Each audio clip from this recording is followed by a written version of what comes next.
Students, कल हमने जहां पर वाइंड अप किया था क्लास वो था हमारा जीनियस, यानी जीनियस का प्लूरल जीनियस और जेनी। ठीक है, अब हम स्टार्ट करेंगे जीनियस के बाद के रूल्स। ठीक है, काफी रूल्स हैं नाउन को देखते हुए, लेकिन ये सारे रूल्स ना सेंटेंसेस में फॉर्मेशन में आते हैं। आप ये मत समझना कि ये यूजर्स लिखने को आते हैं। एक्चुअली में सेंटेंसेस का एक गैपिंग आता है, एक सेंटेंसेस का एक फॉर्मेट आता है। एक सेंटेंस आएगा, ठीक है, उस सेंटेंसेस में आपको पार्ट्स दिए होंगे। कैसे, मैं बता देती हूँ। सपोज ये एक सेंटेंस लिखा है कोई भी, इस सेंटेंस को डिवाइड किया गया है पार्ट्स में, और हर एक पार्ट, जरूरी नहीं है कि हर एक पार्ट एरर फ्री हो, किसी भी पार्ट में एरर हो सकती है, लेकिन वो एरर वन टाइम एरर होगी। कहने का मतलब ये है, अगर इस पार्ट में एरर है तो फिर इसी पार्ट में एरर आपको फाइंड आउट करनी होगी, फिर आगे के किसी पार्ट में एरर नहीं होगी। ठीक है, तो अगर मैंने आपको किसी भी तरीके का रूल पढ़ाया है, सपोज कल मैंने आपको जीनियस और जेनी के बारे में पढ़ाया था, तो अगर मैंने आपको जीनियस के बारे में पढ़ाया कि जीनियस का जो प्लूरल फॉर्म होता है दैट इज जेनेसिस, ठीक है, तो जेनेसिस बुद्धिमान व्यक्ति होते हैं, और जेनी जो उसका एक और वर्ड है वो एंजल होता है। अगर आपके सेंटेंस में आपको लगता है वहां पर एंजल का रोल है और वहां पर वर्ड आपको जीनियस दे रखा है, तो वहां पर एरर है, वो एरर आपको स्पॉट कर लेनी है। फॉर्मेट क्या होता है बैंक और एसएससी के पेपर में, आपके सेंटेंस का, आपका जो पूरा सेंटेंस है that is completely divided into 5 parts. 5 parts कैसे? फर्स्ट पार्ट ये हो गया, that would be named as A, the second part that would be named as B, third part named as C, D part that is named as D part, और आगे sentence अगर खत्म हो गया full stop के बाद तो आपका एक ई पार्ट जनरेट हो जाता है, और ई पार्ट को हम क्या बोल देते हैं? No error. इसका मतलब ये सेंटेंस पूरा कैसा है? एरर फ्री है, इसमें कोई भी एरर नहीं है। अगर आपको किसी भी पार्ट में एरर नहीं मिलती है, दैट मीन्स आपका ऑप्शन क्या होगा क्लास? नो एरर वाला सेंटेंस, नो एरर वाला पार्ट होगा। ठीक है, आपको पहले ऑब्जर्व करना है, जितने भी रूल्स आप अभी तक पढ़ रहे हो आपको उसमें यही चीज ऑब्जर्व करनी है। The main thing which you have to observe is कि जितने भी रूल्स हैं वो सब रूल कहीं ना कहीं किसी ना किसी पार्ट में सेटिस्फाई हो रहे हैं या नहीं। अगर आपको लगता है नहीं हो रहे हैं, दैट मीन्स व्हाट? कहीं ना कहीं एरर है। अगर आपको लग रहा है हो रहे हैं, ठीक है, तो ठीक है, एरर फाइंड आउट कर लो, जिस पार्ट में एरर लगती है उस पार्ट में एरर दिखा दो, हो गया आपका क्वेश्चन, आप कर लो पॉइंट। अगर नहीं एरर है, go to the next part, error again नहीं है, थर्ड पार्ट, नहीं एरर कोई लगती है, नेक्स्ट पार्ट, नहीं एरर लगती है, the answer will be no error. ठीक है, तो अब हम आगे मूव करते हैं। जीनियस के बाद जो आपका नेक्स्ट है दैट इज रूल नंबर, मेरे ख्याल से 15 होगा या 16 होगा। ठीक है, 15 होगा मेरे ख्याल से। हम फ्रूट के बारे में पढ़ेंगे, ठीक है, 16 ही होगा। ठीक है, रूल नंबर 16 है आई गेस। ठीक है, अब हम फ्रूट के बारे में पढ़ेंगे। फ्रूट क्या है? बेसिकली फ्रूट मतलब फल। ठीक है, अब फ्रूट, जब ये फ्रूट आपका अनकाउंटेबल नाउन की तरह होता है, फ्रूट अनकाउंटेबल नाउन कैसे होगा भाई? फ्रूट को अगर हम अनकाउंटेबल नाउन की तरह काउंट करते हैं तो उस कंडीशन में फ्रूट का प्लूरल कभी भी नहीं होता है। ठीक है, मेरी बात समझ में आई? बहुत इजी है, थोड़ा सा टफ यहां पर हो सकता है बिकॉज बोलने में आपको लगता है कि फ्रूट्स होता होगा, but fruits word is wrong. Basically word क्या सही है? फ्रूट का अगर हम इसको अनकाउंटेबल नाउन की तरह लेते हैं तो ये फ्रूट फ्रूट ही रहेगा, ये कभी भी फ्रूट्स नहीं होता है। कहने का मतलब ये है whenever fruit behave like an uncountable noun। अब uncountable noun क्या है? uncountable noun का मतलब ये है the noun which you doesn't count। जब बहुत सारे नंबर में होते हैं और आप उसको काउंट नहीं कर सकते हैं, ठीक है, बहुत सारे कुंटल में फ्रूट है तो वो फ्रूट्स नहीं है, वो फ्रूट है क्योंकि उसका प्लूरल कभी भी नहीं बनता है। बट अब मैं आपको एक बात बता दूं, जब भी अनकाउंटेबल होगा तो इस फ्रूट से पहले ए भी नहीं लगेगा। लेकिन एक्सेप्शन यहां पर क्या आता है कि जब यही फ्रूट आपका काउंटेबल नाउन की तरह बिहेव करता है। अब काउंटेबल नाउन क्या होता है भाई? काउंटेबल नाउन एक ऐसा नाउन है, the noun which you can count, जिसको आप काउंट कर सकते हो। For example if I say there are 3 fruit in the basket, तो there are 3 fruit नहीं होगा, क्या होगा? 3 fruits होगा, क्योंकि fruit से पहले क्या लगा हुआ है? 3 लगा हुआ है, तो भैया यहां पर 3 लग गया है, इसका मतलब ये फ्रूट किसकी तरह बिहेव कर रहा है? काउंटेबल की तरह बिहेव कर रहा है। हमें पता है कि उस बास्केट में 3 फल रखे हैं। क्लियर हो गई बात?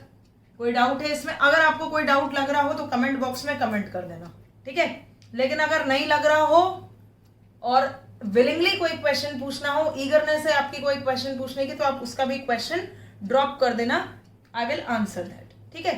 अब अगर मैं आपसे एक सेंटेंस और लिखूं यहां पर, ठीक है, my friend does not take fruits, मेरा दोस्त या मेरी दोस्त फलों को नहीं लेती है, तो फलों को नहीं लेती है या फल को नहीं लेती है? फल को नहीं लेती है। वाई? बिकॉज यहां पर इस फ्रूट्स में डिफरेंट काइंड्स ऑफ फ्रूट है, यानी सारे फ्रूट्स को ऑब्जर्व किया गया। यहां पर केवल एक एप्पल, एक बनाना, एक ग्रेप, एक ब्लैक ग्रेप्स, इनकी बात नहीं हो रही है। यहां पर सिर्फ और सिर्फ बात किसकी हो रही है? फल की बात हो रही है। तो यहां पर फ्रूट को लिया गया है अनकाउंटेबल तरीके से। तो जब भी फ्रूट को अनकाउंटेबल मेथड से लिया जाएगा, in that case it would never B fruits, it would always B fruit. बात क्लियर हुई? एक बार और रिवाइज कर लो, बहुत इजी है, कुछ भी टफ नहीं है इसमें, इट्स वेरी इजी। जब भी हम फ्रूट के कॉन्सेप्ट को देखते हैं, यानी फ्रूट से रिलेटेड कोई भी सेंटेंस आता है, and if it consist uncountable noun, अगर फ्रूट अपनी अपीयरेंस को अनकाउंटेबल नाउन की तरह दिखा रहा है, ठीक है, अनकाउंटेबल नाउन जिसको आप काउंट नहीं कर सकते, जैसे कि एक सिंपल सेंटेंस लिखा है नीचे, my friend does not take fruits, ठीक है, अनकाउंटेबल है, सारे फलों की बात हो रही है कि मेरा दोस्त या मेरी दोस्त कोई भी फल नहीं खाती है, ठीक है, लेती ही नहीं है। तो फल नहीं खाती है या फलों को नहीं खाती है? जाहिर सी बात है फल को नहीं खाती है, ठीक है। तो इसका प्लूरल कभी भी नहीं बनेगा जब ये अनकाउंटेबल रहेगा। यहां पर it is behaving like uncountable noun, but here जहां पर 3 लिख चुका है वहां पर it is behaving like countable noun, क्योंकि वहां पे काउंटिंग आ चुकी है, ठीक है। तो यहां पर आपका ये फ्रूट्स कैसा बिहेव कर रहा है? काउंटेबल, इसलिए फ्रूट के साथ उसका प्लूरल साथ में रहेगा, ठीक है। अब अगर मैं बाइफरकेट कर दूं फ्रूट को ही, फॉर एग्जाम्पल कैसे बाइफरकेट होगा भाई? क्लास नंबर, मेरे ख्याल से आपकी 4th क्लास है, ये 4th क्लास है, ठीक है। रूल्स ऑफ नाउन अभी भी चल रहे हैं, ठीक है। तो बाइफरकेट कैसे होगा फ्रूट को? भाई फ्रूट बहुत सारे वैरायटीज में है, ठीक है। तो मैंने मेंशन कर दिया एन एप्पल इज फ्रूट, तो ये सही है सेंटेंस।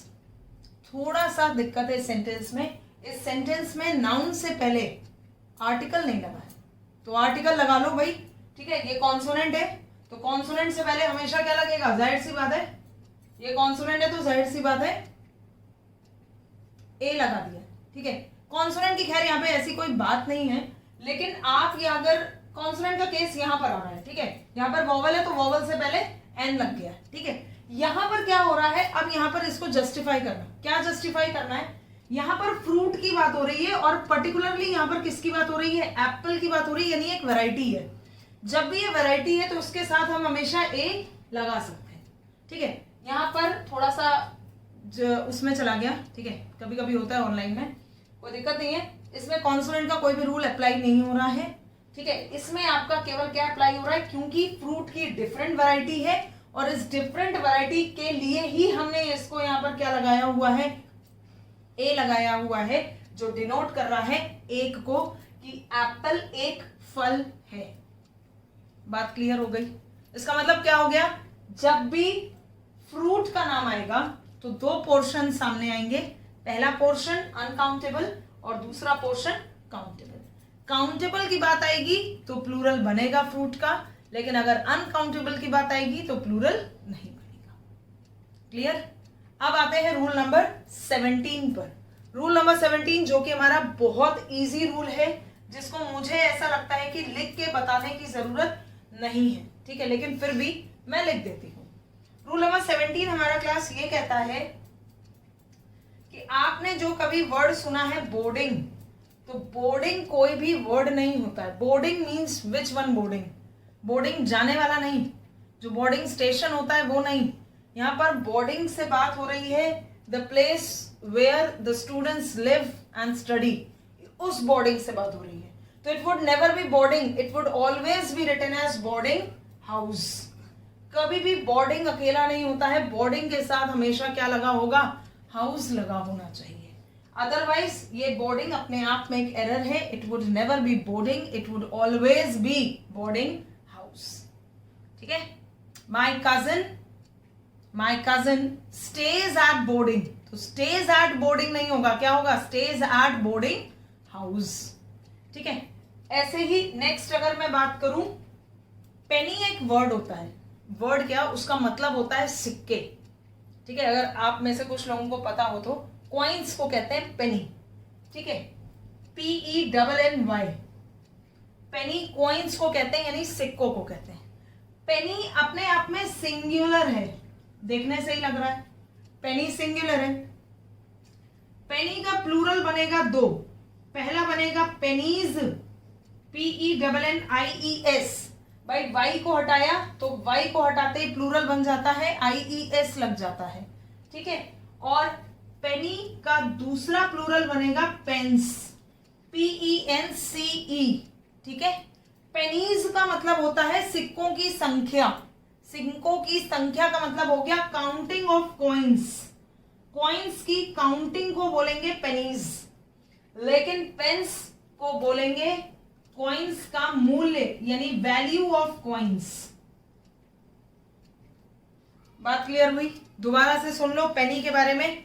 पेनी कहते हैं सिक्के को, रेचकारी। ठीक है, कॉइन्स आपने देखे होंगे ना, उसी को। पेनी सिंगुलर है, लेकिन पेनी का प्लूरल क्या बनता है? पेनीज बनेगा और पेंस बनेगा। पेनीज कहेंगे सिक्कों की संख्या को, यानी कितने सिक्के आपके पास है, यानी काउंटिंग। और पेंस बोलेंगे उन सिक्कों का मूल्य कितना है, यानी उसकी कॉस्ट कितनी है।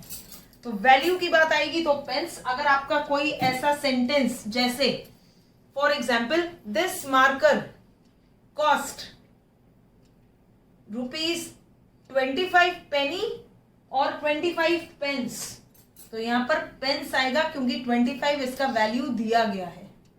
I have 10 pennies in my pocket, तो I have 10 pence in my pocket या I have 10 pennies in my pocket। 10 pennies का मतलब क्या हो गया? सिक्कों की संख्या कितनी है मेरे पास? 10 है। Is that clear everyone?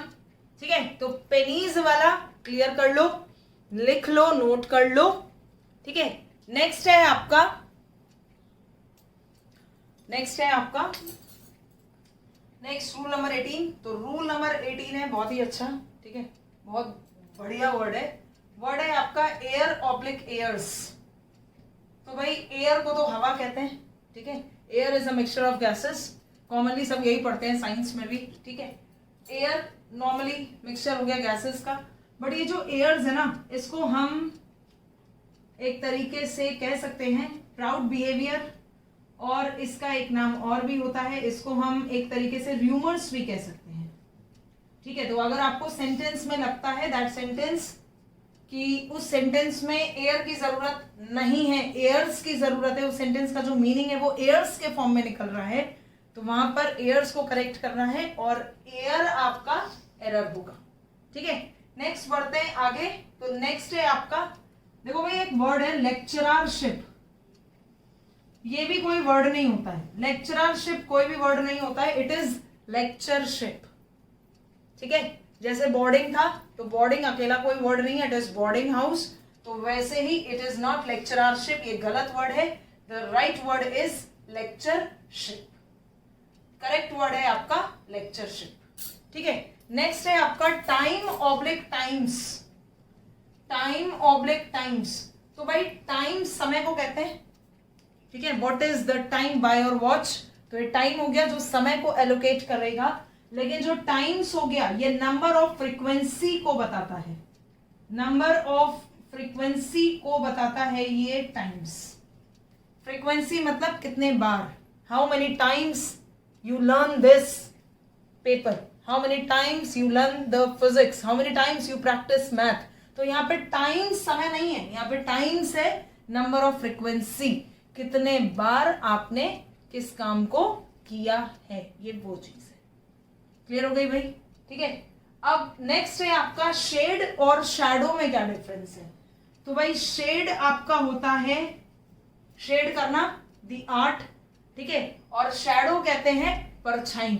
एक तरीके से एक चीज और भी हो सकती है, शेड को एक आर्ट का रूप तो है ही, शेड वो भी होता है जैसे the person is sitting under the shade of the tree, tree की जो परछाई है, जो शेड है उसके नीचे बैठा हुआ है। लेकिन शैडो क्या होता है, खुद की परछाई होती है, ठीक है, ऑब्जेक्ट की परछाई शैडो, ठीक है।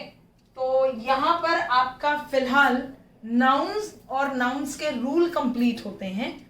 अब हम आगे जो फॉरवर्ड करेंगे, आपकी जो नेक्स्ट क्लास होगी वो आपकी नेक्स्ट क्लास होगी एक आखिरी टॉपिक की नाउन के साथ, ठीक है, noun and it's case, noun और उसके केस के साथ, ठीक है। शॉर्ट चीजें हैं, ज्यादा नहीं हैं। वीडियोस को कंटिन्यूअसली देखते रहना, देखते ही नोट्स बनाते रहना, ठीक है। टेलीग्राम पे भी मैंने अपना चैनल बना लिया है, तो आप लोग उस टेलीग्राम के चैनल को भी सब्सक्राइब कर लीजिएगा उस लिंक के थ्रू, ठीक है। और जो भी पीडीएफ होगा वो टेलीग्राम एज वेल एज आपका यूट्यूब पे भी जाएगा after the completion of particular topic. जब हमारा नाउन कंप्लीट हो जाएगा तो नाउन का जो पूरा पीडीएफ नोट है वो आपको मिल जाएगा आपके यूट्यूब चैनल पर भी और आपके टेलीग्राम चैनल पे भी। So keep liking and keep subscribing and keep watching my YouTube channel. Thank you everyone.